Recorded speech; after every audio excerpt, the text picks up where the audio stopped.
कोई है जो लैपटॉप से रिकॉर्डिंग कर रहा है? जल्दी बताओ, कोई और, एक और। मुझे पता नहीं, मैं पहली बार सीख रहा हूँ, पता चला गड़बड़ हो गई, आज की रिकॉर्डिंग बेकार हो जाएगी। हाँ अक्षांश है तो सही। अरे हाँ भूल गया, सॉरी बेटा। अक्षांश ठीक है, स्टार्ट करो बेटा। चलिए, तो मैंने आपको charging by friction, charging by conduction और चार्जिंग बाई इंडक्शन, ये तीनों चीजें आपको पढ़ा दी है मैंने, तीनों चीज पढ़ा दी है आपको। हाँ बेटा कन्हैया, वेरी गुड। ठीक है, चलो अब आ जाइए, आज मैं एक नया टॉपिक चालू कर रहा हूं, वो है electrostatic of conductor. Electrostatic of conductor, electrostatic of conductor क्या मतलब है या क्या पढ़ने जा रहे हैं? देखो कंडक्टर तो आप बचपन से पढ़ते आ रहे हो, बचपन से ही पढ़ते आ रहे हो, शायद 7th 8th में डाल देते हैं। कंडक्टर माने आपके दिमाग में एक डेफिनेशन डाल दी है, conductor are those material which allow the flow of current. और सच बात तो ये, मैंने भी बचपन से ये डेफिनेशन पढ़ी है, आपने भी ये पढ़ी है, तो इस डेफिनेशन में बुराई कुछ नहीं है, गलत कुछ नहीं है, इस डेफिनेशन में कुछ भी गलत नहीं है। लेकिन यदि हम इलेक्ट्रोस्टैटिक के चेहरे से देखें, इलेक्ट्रोस्टैटिक के नजरिए से देखें, तो इस डेफिनेशन का कोई यूज नहीं है ना, कि conductor are those material which allow the flow of charge. साला इलेक्ट्रोस्टैटिक में तो हम वैसे ही नियत नहीं है हमारी फ्लो पढ़ने की, इलेक्ट्रोस्टैटिक में तो हमारी नियत ही नहीं है फ्लो पढ़ने की। अच्छा एक बात बताओ, यदि मैं आपसे यूं कहूं कि फरारी बहुत बढ़िया गाड़ी है, मैक्लोरन बहुत बढ़िया गाड़ी है, दौड़ती है, नो डाउट मुझे भी पता है बहुत अच्छी गाड़ी है, लेकिन यदि गांव की सड़कों पर या मथुरा की सड़कों पर चलाना हो तो उस फरारी गाड़ी का कोई मतलब नहीं है, यदि सड़क पे गड्ढे हो तो बताना, क्या मथुरा की सड़कों पर फरारी गाड़ी और मोटरसाइकिल की रेस लगाई जाए मथुरा में, तो कौन जीतेगा? पता है, मथुरा की सड़कों पर और अंदर घूम के आना हो, अंदर घूम के, तो फरारी जीतेगी या मोटरसाइकिल जीतेगी? ओबियसली मोटरसाइकिल जीतेगी। ठीक है, तो अब इस बात का कोई मतलब नहीं रहा ना कि फरारी बहुत सुपर गाड़ी है। तो वैसे ही conductor are those material which allow the flow of charge, ये डेफिनेशन सही है नो डाउट, लेकिन इलेक्ट्रोस्टैटिक हमें तो चार्ज को रेस्ट पे पढ़ना है ना, तो इस हेडिंग में हम ये पढ़ने जा रहे हैं कि जब कंडक्टर को हम इलेक्ट्रोस्टैटिक के नजरिए से देखें, चार्ज को रोकना हो हमें, तो उसमें कौन कौन सी प्रॉपर्टीज होती हैं। तो चलिए स्टार्ट करें, समझ में तो ये आ गया होगा ना कि इस हेडिंग का मतलब क्या है, कि इलेक्ट्रोस्टैटिक चार्ज एट रेस्ट के रूप में हमें कंडक्टर का यदि यूज करना हो तो उसमें क्या क्या प्रॉपर्टी है। चलिए सबसे पहली प्रॉपर्टी, कंडक्टर में बहुत सारे इलेक्ट्रॉन होते हैं, there are large number of free electrons. Notes अपने खोल लीजिए पैरेलल में, there are large number of free electrons. Large का मतलब ऑलमोस्ट टेंड्स टू इनफाइनाइट, हम गिन नहीं सकते इतने फ्री इलेक्ट्रॉन होते हैं कंडक्टर्स में। या उसका उल्टा, जिसमें फ्री इलेक्ट्रॉन्स होते हैं, जिसमें फ्री इलेक्ट्रॉन्स होते हैं, समझ रहे हो, जिसमें फ्री इलेक्ट्रॉन्स होते हैं वो ही कंडक्टर कहलाए जाते हैं। तो कंडक्टर, पहली बात तो ये कि उसमें इलेक्ट्रॉनों की कमी नहीं है, इलेक्ट्रॉन के मामले में वो अंबानी है, रईस ज्यादा है, ठीक है।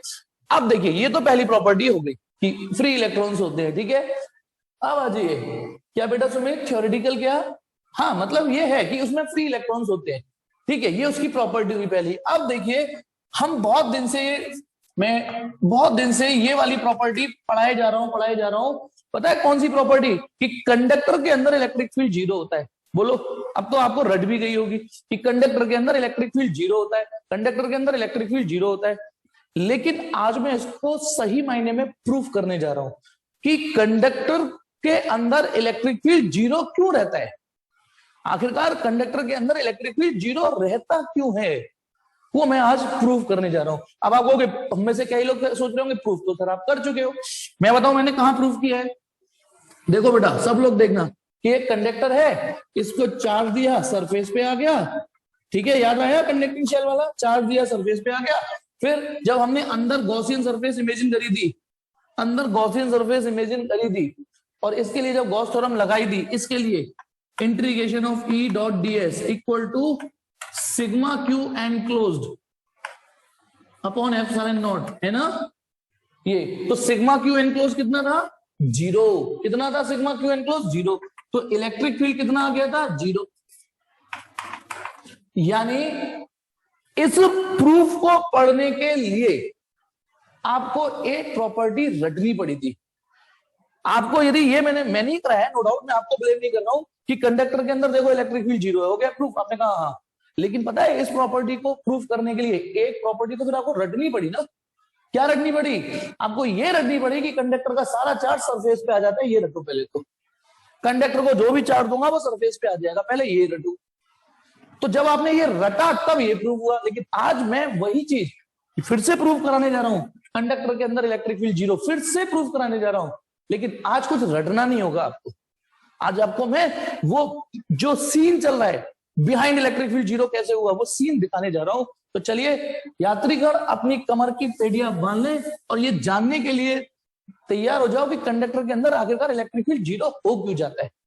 चलिए अब आ जाइए, देखिए सपोज करो ये कोई कंडक्टर है, ए बी सी डी कोई कंडक्टर है, ए बी सी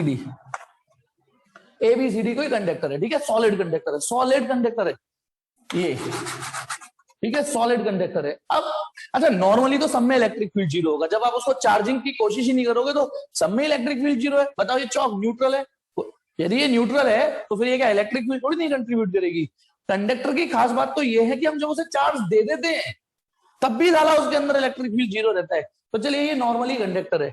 अब मैंने क्या किया, ये एक इलेक्ट्रिक फील्ड सेटअप किया, एक इलेक्ट्रिक फील्ड सेटअप किया। मतलब ये देखिए दो प्लेट ले ली, एक पॉजिटिवली चार्ज प्लेट, एक नेगेटिवली चार्ज प्लेट। प्लीज बेटा प्लेट की तरह से ही सोचिएगा, लाइन चार्ज नहीं है, प्लेट की तरह ही सोचिएगा। प्लेट रखी हुई है ऐसे, है ना, ऐसे रखी हुई है, मेरे हाथ देख रहे हो, हाथ में सरफेस है, ऐसे करके देखोगे तो सब ये दिख रहा है, तो ये प्लेट है ऐसे ही रख दी है इस, ठीक है। अब बताइए इसके अंदर एक इलेक्ट्रिक फील्ड होगा ऐसे करके, ये इलेक्ट्रिक फील्ड होगा ऐसे पॉजिटिव टू नेगेटिव। एक्चुअली हम जो दो प्लेट लेते हैं ना, उसका जो पर्पस होता है वो ये कि एक स्ट्रॉन्ग और यूनिफॉर्म इलेक्ट्रिक फील्ड आपको मिल जाए। प्लेटों के अंदर जो होता है ना वो इलेक्ट्रिक फील्ड यहाँ यहाँ यहाँ यहाँ है ना, ये एक जैसा ही रहता है। यदि वैल्यू याद हो तो सिग्मा अपॉन एप्सिलॉन नॉट, यदि याद हो तो, करा चुका हूं। तो प्लेट के अंदर में इलेक्ट्रिक फील्ड एक यूनिफॉर्म माहौल सेट हो जाता है। ऐसा नहीं होगा कि यहाँ 10 है, यहाँ 12 है, यहाँ 8 है, या 9 है ना, पूरे एटमॉस्फेयर में एक जैसा इलेक्ट्रिक फील्ड रहता है। अब नोट्स बेटा साथ में खोल देना, इसको उठा के मैंने यहां रख दिया, लेट अ कंडक्टर, ये जो कंडक्टर है इसको उठा के यहां रख दिया, ठीक है। अब फिजिक्स हम यहां से शुरू करेंगे। ये A B C D conductor, A B C D conductor electric field में रख दिया, है ना। अब देखिए ये है at t equal to zero की कहानी। टी इक्वल टू जीरो की कहानी मतलब टी इक्वल टू जीरो की कंडक्टर अभी आपने इलेक्ट्रिक फील्ड में रखा ही रखा है, जस्ट रखा ही रखा है। मतलब अभी रेस स्टार्ट नहीं हुई है, गाड़ी स्टार्ट मतलब गाड़ी स्टार्ट है लेकिन अभी गियर नहीं डाले, है ना, वही चीज। तो अभी आपने कंडक्टर रखा ही रखा है, जस्ट रखा ही रखा है। और जैसे ही रखोगे उसके बाद अब थोड़ी देर के बाद क्या कहानी होगी, ये रहा हमारे पास। अच्छा इस इलेक्ट्रिक फील्ड को ई नॉट इसलिए दिया, ई नॉट क्योंकि एयर में था ये, क्योंकि बाहर तो एयर ही थी। ये रही दो कंडक्टिंग प्लेट, ये रहा इलेक्ट्रिक फील्ड ई नॉट, ये रहा इसके अंदर A B C D conductor, A B C D, ये कंडक्टर रख दिया। अब देखिए ये eight t equal to T1 की समय, ये T इक्वल टू T1 का समय, और T1 ऐसा समय है जो जीरो से बड़ा है, मतलब थोड़ी देर के बाद। ये 0वां सेकंड है, ये 0.5 या 0.6 सेकंड है। पता है अब क्या होगा, इसके अंदर बल्क में इलेक्ट्रॉन थे, बल्क में। पहली प्रॉपर्टी क्या है, बताओ। पहली प्रॉपर्टी ही यही है कि conductor are those material which have large number of free electrons. अब आप बताइए ये इतने सारे, मैंने तो गिने चुने डॉट मारे, डॉट माने इलेक्ट्रॉन। सच्चाई ये है जितने इसमें इलेक्ट्रॉन होंगे उतने तो मैं डॉट बना भी नहीं सकता, ठीक है। अब बताइए ये इलेक्ट्रॉन इलेक्ट्रिक फील्ड में आ चुके कि नहीं। अब बताइए यहां पर भी इलेक्ट्रॉन है, देखो इलेक्ट्रॉन तो इसके अंदर अब भी थे, बस अंतर क्या है, ये इलेक्ट्रॉन एक इलेक्ट्रिक फील्ड के एनवायरनमेंट में आ चुके हैं, ये इलेक्ट्रॉन इलेक्ट्रिक फील्ड में पड़े हैं। तो जैसे बारिश में आदमी गीला हो जाता है, याद है उस दिन की कहानी, वैसे ही इलेक्ट्रिक फील्ड में जब चार्ज पड़ा होता है तो वो फोर्स महसूस करता है। और बहुत इजीली, जल्दी बताइए ये इलेक्ट्रॉन किधर की ओर फोर्स महसूस करेंगे, एडी की ओर या बीसी की ओर। ये इलेक्ट्रॉन किधर की ओर भगना चालू कर देंगे, एडी की ओर या बीसी की ओर। एडी की ओर, एक कंजड़ो कार्तिकेय, बब ए बी नहीं, कान के नीचे बजाऊंगा। हाँ अच्छा ईशान, ए बी की तरफ यानी ऊपर की ओर भगेंगे, आपके हिसाब से ए बी की ओर भगेंगे। नालायकों चश्मे से देखो। और बीसी का क्या मतलब है भैया, ये बीसी की ओर क्यों भगेंगे? इलेक्ट्रॉन कंजर है वाकई, है नहीं? ये इलेक्ट्रॉन है, नेगेटिव चार्ज होता है।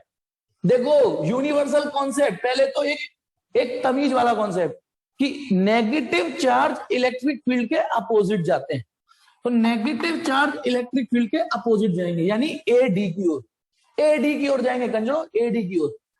दूसरी चीज, एक सस्ता मंगल बाजार का कॉन्सेप्ट पड़ा हुआ है बेटा, जब ये पॉजिटिवली चार्ज प्लेट है, ये नेगेटिवली चार्ज प्लेट है, तो इसके इलेक्ट्रॉन उधर क्यों जाएंगे? इधर जाएंगे। तो यानी हमने, ये तो फ्री इलेक्ट्रॉन है पर इसका तो कोई मतलब ही नहीं है, ठीक है। चलिए अब क्या होगा, ये तो t इक्वल टू 0 की कहानी है। अब इन इलेक्ट्रॉनों में भगदड़ मच जाएगी, भागो भागो भागो, इधर भागेंगे, स्पेसिफिक डायरेक्शन में भागेंगे, तो इलेक्ट्रॉन इधर एक्यूमुलेट होना स्टार्ट कर देंगे। तो in the very beginning situation देखो, थोड़ी बीच में इंटरमीडिएट, तो इलेक्ट्रॉन जब इधर आएंगे तो इधर नेगेटिव चार्ज डेवलप होना चालू हो गया कि नहीं? जल्दी बोलो, इधर इलेक्ट्रॉन एक्यूमुलेट होने चालू हो गए, इधर इलेक्ट्रॉन आने चालू हो गए, तो इधर नेगेटिव और इधर पॉजिटिव आना चालू हो गया। यही तो कल पढ़ाया था इलेक्ट्रोस्टैटिक इंडक्शन, याद करो, इलेक्ट्रोस्टैटिक इंडक्शन। कंडक्टर को टच नहीं किया है हमने, ठीक है, ठीक है। नहीं बेटा नहीं इशिका, ये नहीं हो पाएगा बेटा, प्लीज हाथ जोड़ रहा हूं, ये वाली चीज मत प्रेशर डालिया करिए। यदि बैच में 80 बच्चे हैं, यदि सबका एक एक बार डिस्कनेक्ट होगा, मैं 80 बार कैसे रिपीट कर दूंगा? बस हल्का से ये देख ले, ये कंडक्टर है, इसके अंदर फ्री इलेक्ट्रॉन्स हैं, फ्री इलेक्ट्रॉन्स है इसके अंदर, और इस कंडक्टर को उठा के एक किसी और के इलेक्ट्रिक फील्ड में रख दिया है, एक एनवायरमेंट में। जैसे ही इलेक्ट्रिक फील्ड में रखा तो ये इलेक्ट्रॉन एक फोर्स महसूस कर रहे हैं, तो इनमें भगदड़ मची। और इधर भगदड़ तो नहीं बोलेंगे, क्योंकि भगदड़ होती है रैंडमली, जब भीड़ भगती है तो कोई कहीं भग रहा है, कोई कहीं भग रहा है, तो भगदड़ इज नॉट प्रॉपर वर्ड, मैं मानूंगा, क्योंकि सारे इलेक्ट्रॉन एक ही तरफ भगे हैं, सब बीसी से एडी की ओर, बीसी से एडी की ओर भगे हैं, तो इसलिए यहां पर इलेक्ट्रॉन एक्यूमुलेट होना स्टार्ट हो रहे हैं। प्रोसेस अभी चलेगी, अभी एक फिगर और बनेगा, ध्यान रखना, अभी इसके बाद वो होगा इक्विलिब्रियम वाला फिगर, इसलिए अपना माइंड सेट मत कर लेना, ये वेरी बिगिनिंग और ये वेरी फाइनल, यानी ये इंटरमीडिएट फिगर है, इलेक्ट्रॉन भग रहे हैं। ये बात समझ में आ गई होगी, क्योंकि इलेक्ट्रॉन इधर आ रहे हैं, ठीक है, ये इलेक्ट्रॉन इधर, टी टाइमिंग से बेटा, टी जैसे ये आपने कंडक्टर को इलेक्ट्रिक व्हील में रखा तो हमने स्टॉप वॉच स्टार्ट कर दी, इसको टी बोल दिया, ठीक है। जैसे ही रखा, एक्सपेरिमेंट जैसे ही आपका चालू हुआ, फिर एक्सपेरिमेंट चल रहा है, टाइम टिक टिक टिक टिक टिक टिक बढ़ रहा है। अब देखिए, तो मेरे को ये बात मुझे लगता है कि ये समझ में आ गई होगी, चुल्ली सी बात, जिसमें वो गाल पे पड़ना चाहिए उन बच्चों के जो ये कह रहे थे कि इलेक्ट्रॉन उधर भागेगा। चलिए, तो अब बताइए, यही तो इंडक्शन है, इलेक्ट्रोस्टैटिक इंडक्शन। अब आप देखिए, एक बात बताइए, आप जब आए थे फिजिक्स में, सपोज करो कंजड़े थे, लेकिन यदि मैं आपको कुछ फिजिक्स पढ़ा दूं, तो थोड़ी बहुत तो फिजिक्स आपके अंदर भी घुस गई ना, थोड़ी बहुत तो फिजिक्स आपके अंदर घुस गई ना। v बराबर u प्लस एटी, एस बराबर UT plus half A T square, Gauss theorem का स्टेटमेंट कुछ तो आप सीख ही चुके हो। तो वैसे ही ये कंडक्टर कंजड़ा था, है ना, कंडक्टर कंजड़ा था, इसको ऋतुराज सर के पास फील्ड में लेके आए, या इलेक्ट्रिक फील्ड के पास लेके आए। अब ऋतुराज सर कोशिश कर रहे हैं इसके दिमाग में फिजिक्स डालने की, इसके पास फिजिक्स आ भी रही है, पता है क्या हुआ, अब इसके अंदर भी एक फिजिक्स डेवलप हो गई, नहीं समझे, इसके अंदर भी एक इलेक्ट्रिक फील्ड सेटअप हो गया। अब इस एरो को देखो बेटा, इस एरो को देखिए आप, जब इधर प्लस डेवलप हो, जैसे ये वाला इलेक्ट्रिक फील्ड इस प्लस से इस माइनस की ओर था, जैसे ये वाला इलेक्ट्रिक फील्ड इस वाली प्लेट के प्लस और इस वाली प्लेट के माइनस की ओर ऐसे था, ई नॉट, वैसे ही जब कंडक्टर में इधर पॉजिटिव और इधर नेगेटिव आ चुका है, तो कंडक्टर के अंदर एक इलेक्ट्रिक फील्ड सेट हो गया। क्योंकि पॉजिटिव इधर है, क्योंकि नेगेटिव इधर है, तो इलेक्ट्रिक फील्ड की डायरेक्शन यही तो होगी। अब इस इलेक्ट्रिक फील्ड का भी कुछ नाम रख दो, मैंने इस इलेक्ट्रिक फील्ड का नाम ई आई, छोटा सा आई और लगा दिया, आई stand for induced electric field. ये इलेक्ट्रिक फील्ड इंड्यूस हो गया है, इंड्यूस माने बिना छुए ही अपने आप पैदा हो गया है। आपके अंदर फिजिक्स जारी है या नहीं जारी, मैंने आपको टच तो नहीं किया, आप बस दूर बैठ के वहां पढ़ रहे हो नहीं पढ़ रहे, तो आपके अंदर इंड्यूस हो रही है फिजिक्स, वही चीज सेम टू सेम। तो बेटा इसके अंदर एक इलेक्ट्रिक फील्ड डेवलप हो गया, लेकिन गौर करोगे तो आप पाओगे इलेक्ट्रिक फील्ड एक्सटर्नल फील्ड के अपोजिट सेट हो रहा है। आपने लगाया इलेक्ट्रिक फील्ड ऐसे, लेकिन इसके अंदर जो इलेक्ट्रिक फील्ड सेट हुआ है वो उल्टा हो रहा है, वो उल्टा हो रहा है। समझ में आया? यानी कुछ चुल्ल बच्चे होते हैं ना जो चुल्ल करते हैं, फिजिक्स उल्टी समझ में आ रही है उनको, ये वो वाली फिजिक्स है जो उनको उल्टी समझ में आ रही है। मास्टर कह रहा है दिल्ली में कुतुब मीनार है और उनको समझ में आ रहा है दिल्ली में कुतिया बीमार है, मतलब उल्टा फिजिक्स समझ में आ रही है। होप ये फिगर समझ में आया। अच्छा अब मुझे ये बताओ, यदि मैं एक रफ एग्जांपल लेके चलूं, रफ एग्जांपल रफली, लेट यहां पर ई नॉट की वैल्यू 10 यूनिट है, 10 यूनिट है। आपने जो इलेक्ट्रिक फील्ड लगाया वो 10 यूनिट है, तो ई नॉट इस फिगर में भी 10 यूनिट ही रहा होगा, इसके करस्पॉन्डिंग ये फिगर, इसके करस्पॉन्डिंग ये ई नॉट। तो ई आई की वैल्यू इस समय कुछ हो चुकी है, ई आई माने जो रिवर्स डायरेक्शन में इलेक्ट्रिक फील्ड इंड्यूस हो चुका है वो कुछ हो चुकी है। आप मुझे बताइए इस फिगर में ई आई कितना है, जल्दी बताइए इस फिगर में ई आई कितना है जब वेरी बिगिनिंग ये टास्क स्टार्ट हुआ था। ई आई जल्दी बोलो। इंड्यूस इलेक्ट्रिक फील्ड 0 है, कोई इलेक्ट्रिक फील्ड इंड्यूस नहीं हुआ है अभी, क्योंकि अभी इलेक्ट्रॉन आना स्टार्ट करेंगे। अब उन्होंने इलेक्ट्रॉनों ने आना स्टार्ट कर दिया तो एक इलेक्ट्रिक फील्ड इंड्यूस हो गया। सपोज करो इस इलेक्ट्रिक फील्ड की वैल्यू है 3 यूनिट, 3 यूनिट। भाई हमने 10 यूनिट का लगाया, उसको 3 यूनिट फिजिक्स समझ में आने लगी। अब पता है क्योंकि इलेक्ट्रिक फील्ड वेक्टर क्वांटिटी है। अब बताइए यदि यहां पर एक बात बताइए प्लस क्यू और यहां माइनस क्यू, और मैं आपसे यहां इलेक्ट्रिक फील्ड पूछूं, यहां पूछूं इलेक्ट्रिक फील्ड, तो यहां इसका भी इलेक्ट्रिक फील्ड और इसका भी इलेक्ट्रिक फील्ड का रिजल्टेंट निकालोगे।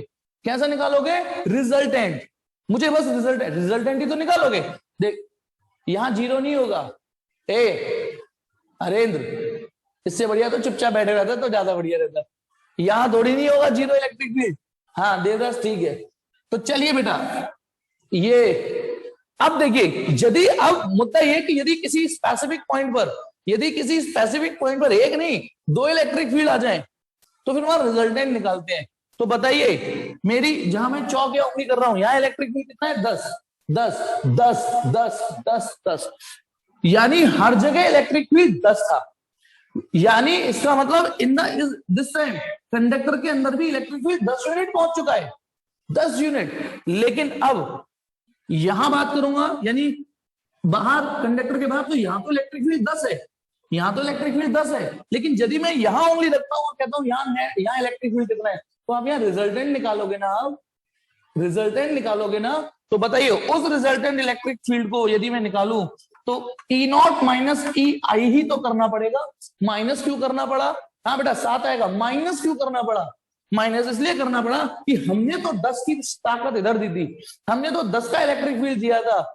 हम क्या करें, उसने 3 यूनिट का इलेक्ट्रिक फील्ड बर्बाद कर दिया अपोजिट डायरेक्शन में आके। क्यों आया अपोजिट डायरेक्शन में? हमने कही थी। तो ई नॉट की वैल्यू है 10, हमने 10 यूनिट का इलेक्ट्रिक फील्ड सेट किया, माइनस उसके अंदर खुद का इलेक्ट्रिक फील्ड 3 यूनिट बन गया, तो इसके अंदर इलेक्ट्रिक फील्ड रह गया 7। कितना? 7। अब आप एक चीज सोचिए, अच्छा यहां नेट इलेक्ट्रिक फील्ड कितना रहा? ई नॉट माइनस ई आई, जल्दी बोलो।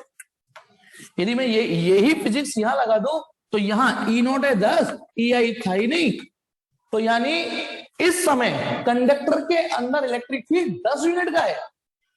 यानी इलेक्ट्रॉन कितने यूनिट के इलेक्ट्रिक फील्ड में पड़े हुए हैं? 10 यूनिट के में। इसमें इलेक्ट्रॉन, ये रहे इलेक्ट्रॉन, इलेक्ट्रॉन कोई कम थोड़ी नहीं है, इलेक्ट्रॉन तो खूब है।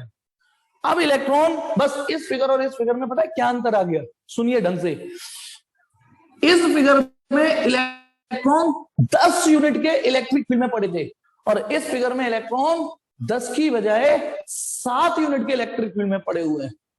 समझ गए या नहीं समझ गए? यानी इस फिगर में इलेक्ट्रॉन 10 यूनिट के इलेक्ट्रिक फील्ड में पड़े हुए हैं और इसमें 7 यूनिट के इलेक्ट्रिक फील्ड में पड़े हुए हैं, यानी पड़े तो हैं इलेक्ट्रिक फील्ड में। अब बता, अच्छा ये बताओ, जिसकी लाठी उसकी भैंस, जिसकी लाठी उसकी भैंस, इससे कभी क्या कहना चाह रहा है? ये कहना चाह रहा है क्योंकि ये ताकतवर था, ये कमजोर था, तो जो रिजल्टेंट इलेक्ट्रिक फील्ड आएगा, जो 7 आ रहा है, वो आएगा तो इस दिशा में ही, ई नॉट की डायरेक्शन में ही। इसीलिए ये जो इलेक्ट्रॉन है अभी ये फोर्स कंटिन्यू महसूस करेंगे। तो क्या हुआ? 7 यूनिट, वो 10 यूनिट की बजाय 7 यूनिट की फोर्स महसूस तो अभी करेंगे, तो ये इलेक्ट्रॉन कंटिन्यू चलेंगे अभी, ये इलेक्ट्रॉन। तो अब आ जाइए फाइनल और इक्विलिब्रियम वाला फिगर देखेंगे सब लोग, ठीक है? ये रहा हमारा एक्सटर्नल इलेक्ट्रिक फील्ड। क्या बोल रहा हूं मैं? External electric field. ये जो कंडक्टर है जो इसमें हमने रख के छोड़ दिया, ये कंडक्टर क्या नाम है इसका, ABCD, जो कंडक्टर इसमें रख के छोड़ दिया है, प्रोसेस चालू हो चुकी है। अब इलेक्ट्रॉन अभी भी कंटिन्यू मूव करेंगे क्योंकि E0 ताकतवर है। देखो एक और तरीके से समझाता हूं, ये इलेक्ट्रॉन है, इस इलेक्ट्रॉन में थोड़ा जो मोटा सा बना दिया इस बार, ये इलेक्ट्रॉन है प्योरली इधर जाना चाह रहा है, प्योर बिना किसी यानी इधर की ओर, ठीक है। लेकिन अब इस इलेक्ट्रॉन पे पता है क्या होगा, ये वाली पॉजिटिव प्लेट तो इसे खींचेगी अपनी ओर, खींचेगी ना, लेकिन अब यहां पर एक नेगेटिव और डेवलप हो गया है, वो इसको पुश भी करेगी। आप ऐसे भी समझो, समझ पा रहे हो नहीं, यहां क्या था, सिर्फ इसकी फोर्स मौजूद थी और इसको खींच रही थी, लेकिन अब ये तो खींच ही रहा है, लेकिन इधर जो नेगेटिव डेवलप हो रहा है, तो यहां क्योंकि नेगेटिव डेवलप हो चुका है और इलेक्ट्रॉन भी नेगेटिव चार्ज है, यहां नेगेटिव डेवलप हो चुका है या नेगेटिव चार्ज है, तो इलेक्ट्रॉन के लिए थोड़ी सी मुश्किलें पैदा होने लगी। लेकिन फिर भी क्योंकि यहां अभी E0 पावरफुल है, E0 पावरफुल है तो वो खींच लेगा। एक स्टेज ऐसी आएगी कि यहाँ इलेक्ट्रॉन कंटिन्यू आते जाएंगे और नेगेटिव और नेगेटिव और नेगेटिव और नेगेटिव, और यहाँ और पॉजिटिव और पॉजिटिव और पॉजिटिव और ऐसे आ जाएगा, तो इलेक्ट्रिक फील्ड भी तो बढ़ेगा। तो ये एरो मैंने थोड़ा छोटा बनाया, ये एरो थोड़ा बड़ा बना देता हूं, ये है EI, इंड्यूस्ड इलेक्ट्रिक फील्ड, और E0 तो आपका इधर था ही था, E0। बस हुआ क्या कि EI ने तरक्की कर, E0 कितना है इस फिगर में, 10 यूनिट, वो तो हमने 10 यूनिट लगा के छोड़ दिया ना, 10 यूनिट लगा के छोड़ दिया। अब EI जो सबसे पहले फिगर में 0 था, शून्य था, फिर अगले फिगर में बढ़ के 3 हो गया, फिर अगले फिगर के, अच्छा इसके और इसके बीच में रुको, फिर थोड़ी देर बाद 4 5 6 7 8 9 एक फिगर आ जाएगी 10, बढ़ के 10 हो जाएगा। जी हाँ निकुंज बिल्कुल ठीक, ये बढ़ के 10 हो जाएगा। तो अब आप बताइए, अब उस स्टेज को, this is at equilibrium, at T equal to T2, T2 T1 से भी बड़ा समय है, मेरे शब्दों को समझना, ये किसी और समय का फिगर है, ये T1 का फिगर है, ये T2 का फिगर है, लेकिन T2 T1 से बड़ा ही नहीं, समय पास हो गया, और एट इक्विलिब्रियम का फिगर है, इक्विलिब्रियम पहुंच चुका।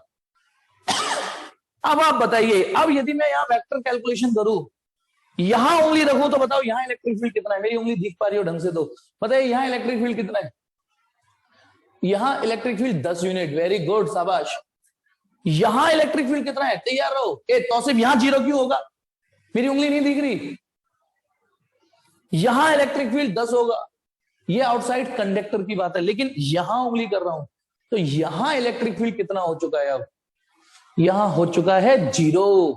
तो यदि आप यहां E निकालोगे तो E0 माइनस EI जब आप करोगे तो 10 में से 10 घटाओगे तो 0 आएगा।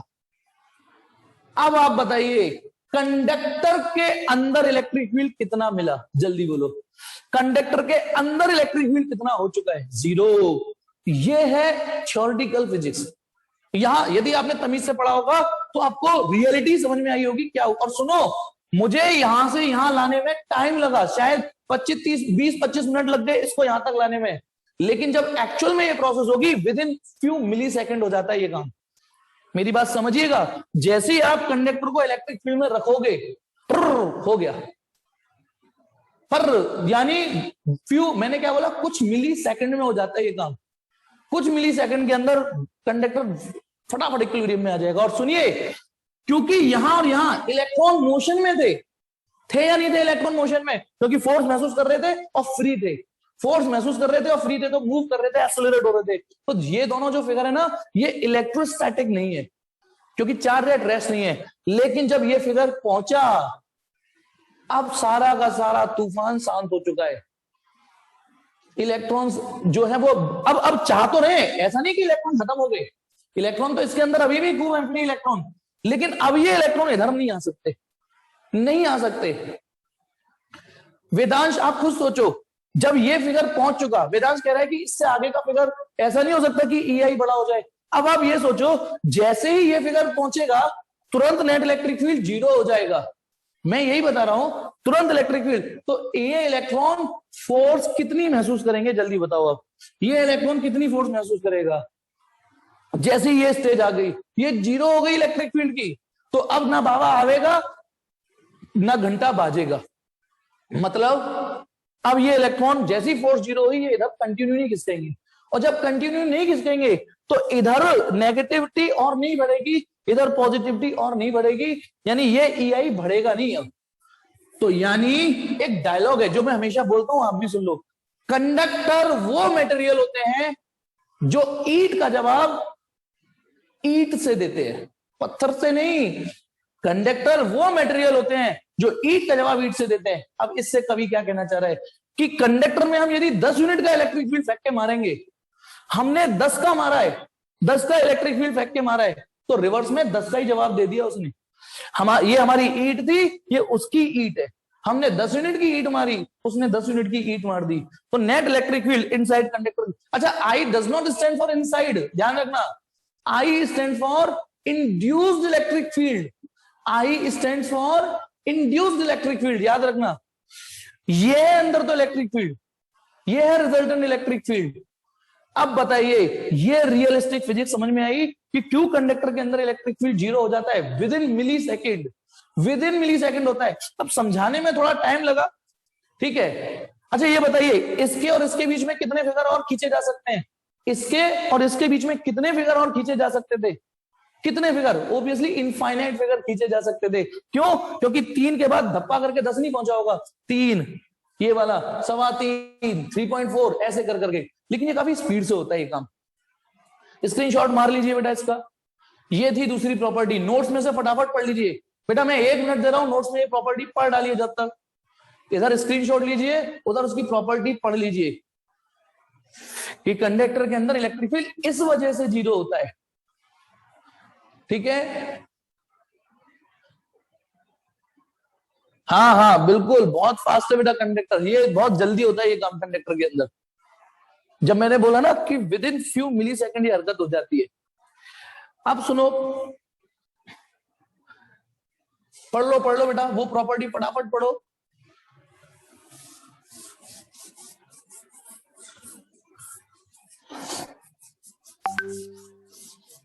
यहां पर एक क्वेश्चन है, सुन लेते हैं।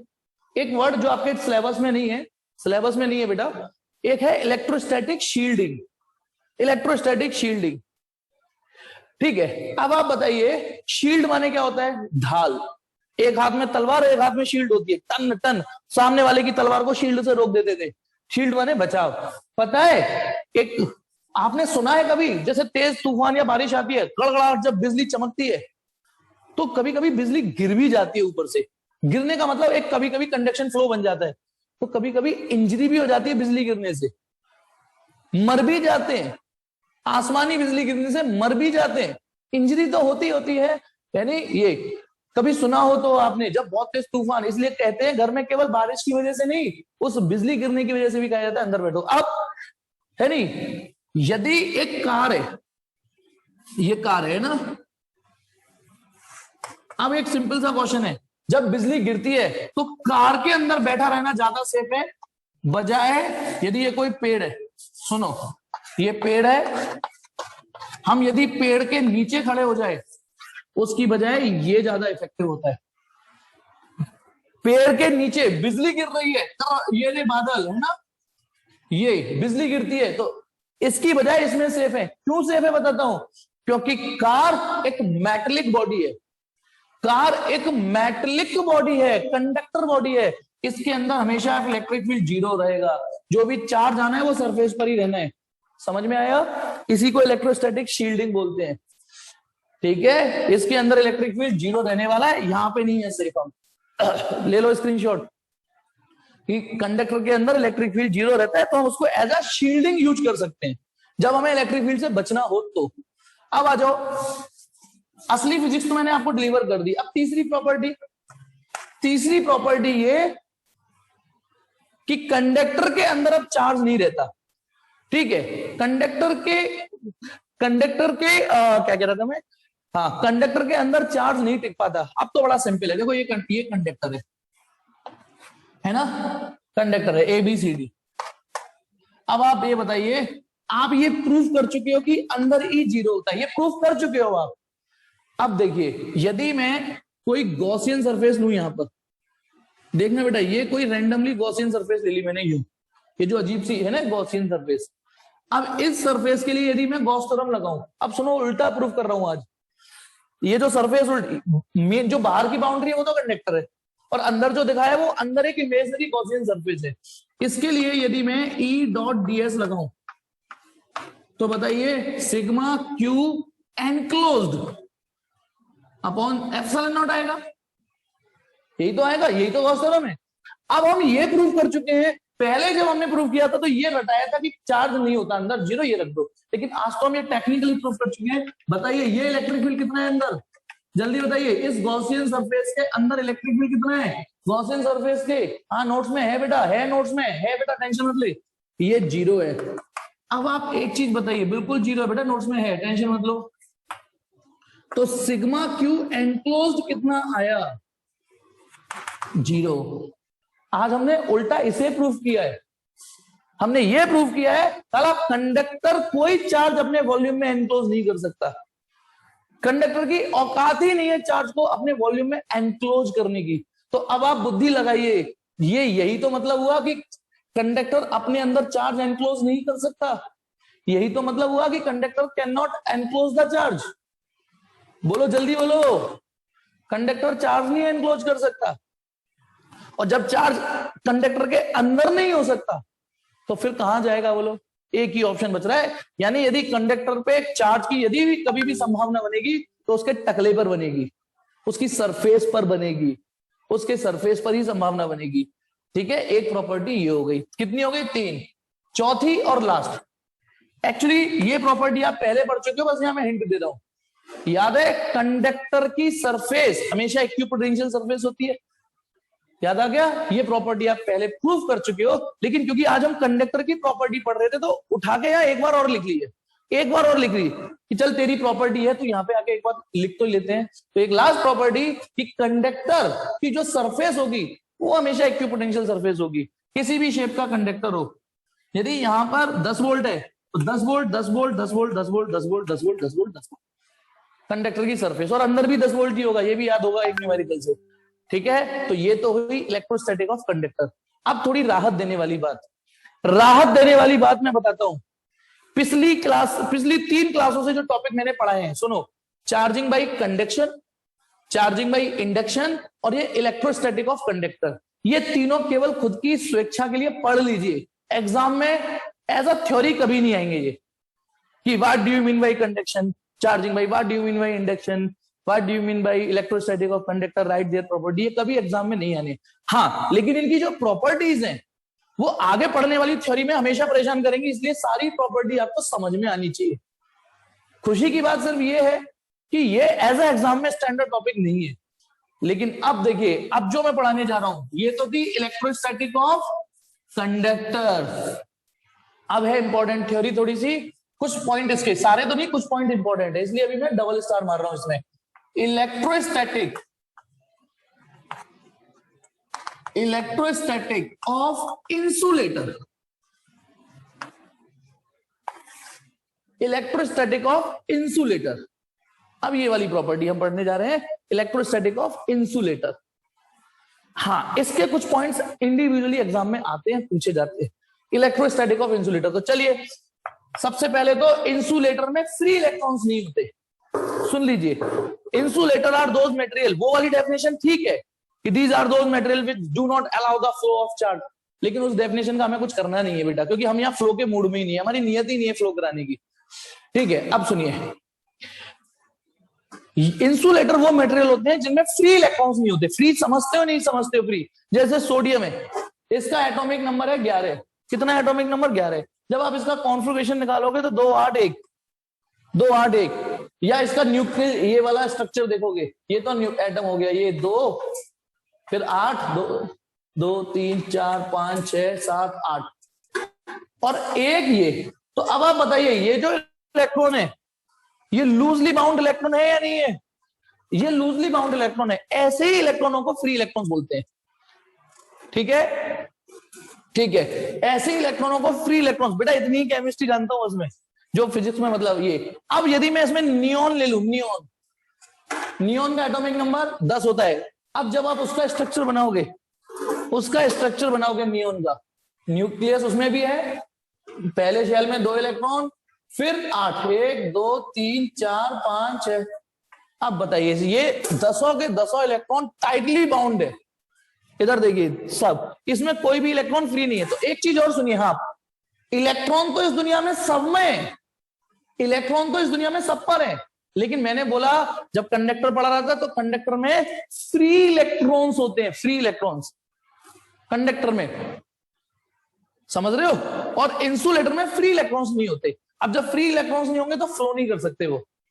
जो एक बात होता, पानी जब लिक्विड फॉर्म में होता है या स्टीम की फॉर्म में होता है तभी तो उसमें फ्लो बनता है, लेकिन जैसे जैसे वो बर्फ जमने लग जाता है उसका फ्लो ढीला, उसका फ्लो कमजोर होने लग जाता है। एक चीज और ध्यान रखना, जैसे जैसे वो बर्फ बनेगा 0 डिग्री सेल्सियस से इक्विलिब्रियम हो जाता है, बर्फ बननी स्टार्ट हो जाती है, फिर 0 -1 -2। अब पता ना -4 डिग्री की सेल्सियस बर्फ बन गई, उसमें थोड़ी नहीं फ्लो कर सकता। अच्छा पाइपों में बर्फ फ्लो कर सकती है, पाइपों में बर्फ फ्लो कर सकती है नहीं ना, पानी या स्टीम ही फ्लो कर सकती है, ठीक है, क्योंकि जब वो बर्फ बन गई तो पानी के मॉलिक्यूल पैक्ड हो गए, टाइट ये चीज। चलिए, तो insulator are those material which do not have free electrons.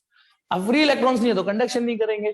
अब एक और चीज, इंसुलेटर को इलेक्ट्रोस्टैटिक में जब हम पढ़ते हैं तो एक और नाम बोलते हैं डाई इलेक्ट्रिक, यानी इंसुलेटर का पर्यायवाची ही डाइलेक्ट्रिक। बस जब इलेक्ट्रिसिटी पढ़ते हैं तो नाम इंसुलेटर बोलते हैं, लेकिन जब इलेक्ट्रोस्टैटिक पढ़ते हैं तो इंसुलेटर को ही एक और नाम दे दिया है डाइलेक्ट्रिक्स, डाइलेक्ट्रिक। आगे बढ़ते हैं, सुनिए, ठीक है, शायद ये मीटिंग जाने वाली है, नहीं अभी तो है 2 मिनट। देखिए, तो डाइलेक्ट्रिक और इंसुलेटर एक ही बात है। अब मैं इंसुलेटर की प्रॉपर्टीज को थोड़ा आगे बढ़ाते हैं। ये जो डाइलेक्ट्रिक होते हैं, हमने एक अच्छे फिजिक्स पढ़ने के लिए इनको 2 कैटेगरी में बांट दिया। ये दोनों कैटेगरी ना इलेक्ट्रिक फील्ड में अलग अलग रेस्पॉन्ड करती हैं। ये दोनों इलेक्ट्रिक फील्ड में, एक है polar dielectric, non polar, non polar बहुत इजी है कैटेगरी, और एक पोलर, नॉन पोलर डाइलेक्ट्रिक और एक पोलर डाइलेक्ट्रिक। नॉन पोलर देखो बहुत इजी है, नाम से समझ में आ रहा है। नॉन पोलर, भगवान ने जब ये दुनिया बनाई तो कुछ एटम या मॉलिक्यूल ऐसे बनाए हैं कि उनका सेंटर ऑफ पॉजिटिव और सेंटर ऑफ नेगेटिव एक ही जगह है। जिनका सेंटर ऑफ पॉजिटिव और सेंटर ऑफ नेगेटिव, बेटा ध्यान रखना एक चीज, सेंटर ऑफ पॉजिटिव और सेंटर ऑफ नेगेटिव एक ही जगह। जैसे सेंटर ऑफ मास होता है ना, तो वैसे ही सेंटर ऑफ चार्ज बना लो। पॉजिटिव चार्ज तो सेंटर पर रहता ही है सबका। अब जितने सारे इलेक्ट्रॉन है चारों ओर, उनका सेंटर ऑफ मास निकाल के यदि वो वहीं आ रहा है, न्यूक्लियस पर ही आ रहा है, तो इसको बोलते हैं नॉन पोलर। सुनिए, नॉन पोलर। और कुछ दुनिया में ऐसे भी हैं जहां पॉजिटिव और नेगेटिव, यानी सेंटर ऑफ पॉजिटिव और सेंटर ऑफ नेगेटिव में थोड़ा सा सेपरेशन है। सेंटर ऑफ पॉजिटिव और सेंटर ऑफ नेगेटिव में थोड़ा सा सेपरेशन है, यहां कॉन्साइड कर रहे हैं। यहां जैसे HCl मॉलिक्यूल है, HCl, ये इसमें जब H और Cl को देखोगे एक जैसा। अच्छा, क्लोरीन तो बहुत भारी होता है, हाइड्रोजन इतना भारी नहीं होता, तो क्लोरीन का नेगेटिव और हाइड्रोजन का पॉजिटिव कैसे एग्जैक्टली कॉन्साइड कर जाएंगे, ठीक है ना। तो HCl, तो प्लस और माइनस के बीच में यदि थोड़ा सेपरेशन हो तो उसको बोलेंगे पोलर, क्योंकि इसमें पोल बन रहे हैं, क्योंकि इसमें पोल बन रहे हैं। अब देखिए, तो बहुत सिंपल है बेटा, पोलर जिसमें पोल्स हो, नॉन पोलर जिसमें पोल्स ना हो, पॉजिटिव नेगेटिव एक ही जगह पड़े हुए हैं। जैसे O2, जितने भी सिमेट्रिक मॉलिक्यूल होते हैं, O2, H2, these are the example of polar molecule. Sorry non polar, sorry बेटा नॉन पोलर। अच्छा, और चीज, पोल है तो डाइपोल मूवमेंट भी होगा। यदि मैं डाइपोल मूवमेंट निकालू, डाइपोल मूवमेंट याद है ना, magnitude of either charge into distance between them, magnitude of either charge distance between them. तो मैग्नीट्यूड ऑफ ईदर चार्ज तो है, लेकिन डिस्टेंस भी है, यानी ये 0 नहीं आएगा, ये आंसर 0 नहीं आ सकता, क्योंकि मैग्नीट्यूड ऑफ चार्ज भी है और 2L भी है कुछ ना कुछ। लेकिन यदि मैं यहां डाइपोल मोमेंट निकालूं और ये फॉर्मूले को यूज करूं, magnitude of either charge and distance between them, तो मैग्नीट्यूड ऑफ ईदर चार्ज तो Q है, लेकिन डिस्टेंस बिटवीन देम 0 है, तो डाइपोल मोमेंट 0 आएगा। तो यानी एक तरीके से डाइलेक्ट्रिक मॉलिक्यूल जो नॉन पोलर होते हैं उनको ये डिफाइन कर सकते हो, इनमें कोई डायपोल मूवमेंट नहीं होता। तो एक्चुअली क्या होता है, ये कैटेगरी इसलिए बनाई क्योंकि ये इलेक्ट्रिक फील्ड में रखने पर देखो, कंडक्टर को इलेक्ट्रिक फील्ड में रख दो तो सारे कंडक्टर वैसे ही रेस्पॉन्ड करेंगे जो अभी थ्योरी पढ़ाई थी पिछली मीटिंग में। लेकिन इंसुलेटर को यदि इलेक्ट्रिक फील्ड में रखो तो ये अलग बिहेव करते हैं, ये अलग बिहेव करते हैं, ये अलग करते हैं, ये अलग रेस्पॉन्ड करते हैं। तो नॉन पोलर पोलर समझ में आ गया होगा, कोई रॉकेट साइंस नहीं पढ़ाई। अब आ जाइए, इसी में एक टॉपिक है इलेक्ट्रोस्टैटिक ऑफ इंसुलेटर में एक नेक्स्ट प्रॉपर्टी है, वो है पोलराइजेशन। पोलराइजेशन, पोलराइजेशन ये राजनीति में तो आपने बहुत पढ़ा होगा, है ना, कि बहुत सी पार्टियां पोलराइजेशन की राजनीति करती हैं। क्या होता है पोलराइजेशन वहां पर, कि वहां हिंदू मुस्लिम की राजनीति कर दी, हिंदू को अलग बांट दिया, मुस्लिम को अलग बांट दिया, मतलब अलग अलग कर रहे हैं, सेपरेट कर रहे हैं, सेपरेटिज्म कर रहे हैं, है ना। यहां हम किसको करेंगे, देखिए यहां भी करेंगे, लेकिन यहां प्लस माइनस, ये है नॉन पोलर मॉलिक्यूल, ये नॉन पोलर मिलके जुड़े हुए हैं, ठीक है, ये जुड़े हुए हैं ये, ठीक है। जैसे अब आ जाइए, बाकी बेटा हिंदू मुस्लिम ना जुड़े हुए ही हैं, ये जो बीच में पार्टियां है ना जो बरगलाती है सारी, ठीक है ना, वो करती हैं बदतमीजियां।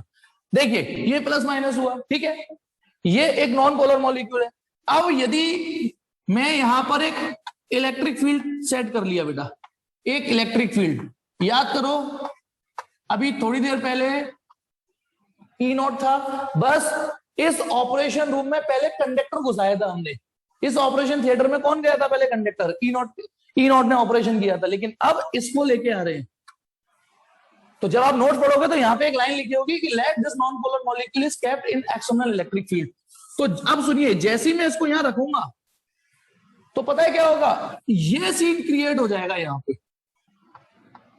देखो बेटा सोच के, ये सीन क्रिएट हो जाएगा, क्योंकि ये जो पॉजिटिव है वो इसके सेंटर ऑफ पॉजिटिव को उधर धक्का देंगे और ये इलेक्ट्रॉनों को इधर धक्का देंगे, तो ये जो पॉजिटिव और नेगेटिव है ना, ये फोर्स जो महसूस कर रहे हैं, इनके बीच में एक सेपरेटिज्म कन्वर्ट हो जाएगा, मतलब एक सेपरेटिज्म आ जाएगा। तो अब बताइए, यदि हम इस फिगर को देखें तो ये नॉन पोलर है, लेकिन इस फिगर को देखें तो ये पोलर मॉलिक्यूल की तरह बिहेव करेगा कि नहीं, बोलो, ये पोलर बन गया कि नहीं बन गया, लेकिन टेम्परेरी, ये काम टेम्परेरी हुआ है। टेम्परेरी मतलब यदि मैं इसको बाहर निकाल दूं, इसको बाहर निकाल दूं, समझ में आ गया, इसको बाहर निकाल दूं तो ये वापस ऐसा हो जाएगा। तो ये जो सेपरेशन हुआ है वो परमानेंट नहीं है, ये टेम्परेरी है। जब तक इलेक्ट्रिक फील्ड, ये क्या है, वही एक्सटर्नल इलेक्ट्रिक फील्ड, और इस एक्सटर्नल इलेक्ट्रिक फील्ड में जब मैंने एक नॉन पोलर मॉलिक्यूल रखा यहां, तो उसके पॉजिटिव नेगेटिव सेपरेट होगा, यही कहलाता है पोलराइजेशन। कितनी सिंपल थ्योरी थी। और सुनिए, यहां पर भी जैसे ही पोलराइजेशन हुआ, जैसे ही पोलराइजेशन हुआ, हाँ बेटा ये भी मिली सेकंड के अंदर होता है ये सब, बिल्कुल ठीक, ये within few millisecond. बस देखिए यहां पर इधर प्लस इधर माइनस आ गया, तो यहां पर भी एक इलेक्ट्रिक फील्ड सेट हो गया।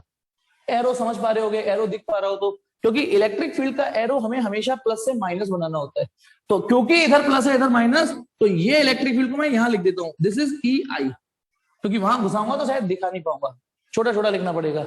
ई आई माने इंड्यूस्ड इलेक्ट्रिक फील्ड, यहां भी इंड्यूस्ड हुआ, पर यहां पर एक वर्ड और बोल सकते हैं, यहां इसके लिए एक एक्स्ट्रा वर्ड और है, E P, electric field due to polarisation. दोनों ही वर्ड वैलिड है, दोनों ही ठीक है, क्योंकि इंड्यूस भी हुआ है और पोलराइजेशन भी हुआ है।